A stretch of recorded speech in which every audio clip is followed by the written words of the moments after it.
Hi, this is Nick from Elite Outdoor Fitness. This video is about bleep test. I get asked a number of questions. What's a bleep test? How to train for it? Top tips, etc., etc. So we're going to cover those as quickly as we can. A number of organisations like military, security services, fire service, police services do assessment to get in, and also annually as well. And that's exactly what it is. It's a good, comprehensive assessment that only lasts maybe 7 to 8 minutes. And it's comprehensive because it's progressive. It's increasing in intensity and there's no get out. There's no breathing space to recover. It's just hugely intensive, and that increases until you're maxing out. So getting it right and getting the training right is really important. What is a bleep test? There's two, 15 metre and 20 metre generally, and that's what those kind of organisations use. And it's a line between those distances, and there's a pre-recorded bleep message, and you have to hit the other side before the bleep, but not leave before it either. So it's a run to one side, turn around and come back and make sure you hit the bleeps. Miss 2 bleeps and you're off. Okay, how to train for a bleep test then? There's 4 fundamental sessions that we start when we do our RTGs and we're training people online all the time that you need to get involved in. They're the 4 basic principles of training, really, certainly that I use anyway. And these are the types of sessions that are going to help you to pass the bleep test.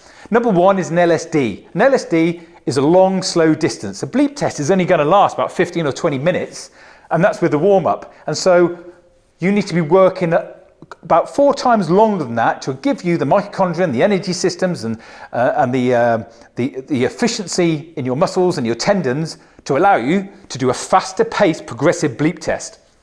That's an LSD. You should be working 1 LSD per week for a period of 4 to 6 weeks at 30 to 40 minutes running.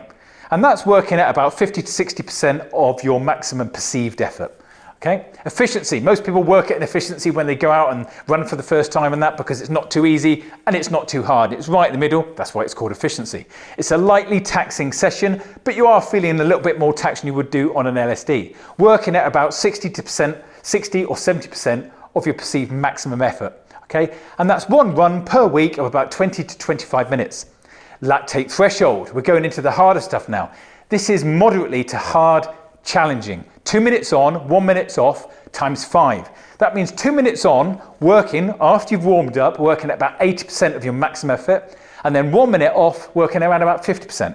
Initially, that might even be a walk, and that's absolutely fine, but as long as you progress maybe into a bit of a jog recovery for 1 minute, times 5, and then a bit of a warm down, and then you're finished.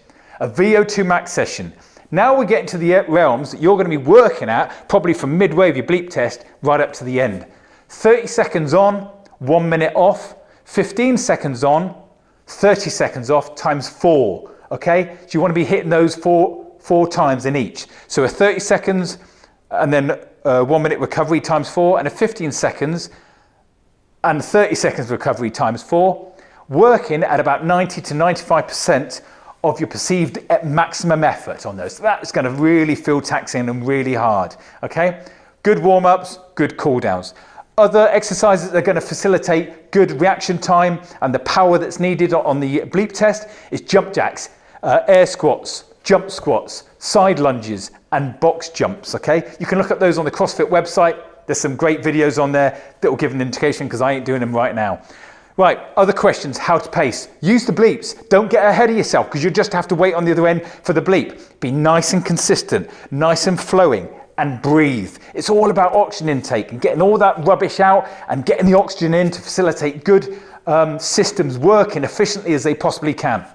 Have faith and trust in the programming that you've been doing for the last 4 to 6 weeks. And if you're doing this and you're working towards those figures in about week 4 to 6, then you're going to be absolutely fine in your bleep test. Those exercises I've just covered there. Warm up, make sure you warm up. And the warm up should be about 10 minutes long, and it should include like a 15-minute jog, warming up correctly. Now, most organizations won't allow you to do your own warm-up, but just think about that. You want to be increasing the intensity. You want to be doing those little shuttle runs that they're getting you to do before your bleep test. You're not going to take from the bleep test.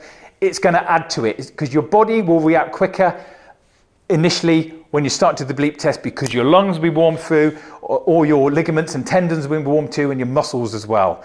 Hope this helps. Hopes it gives you a good kind of training program to do a bleep test. If you've got any questions, then come visit us, Elite Outdoor Fitness. We've got a membership, we've got RTG groups, got personal training, something that will allow you to reach your goals a bit better.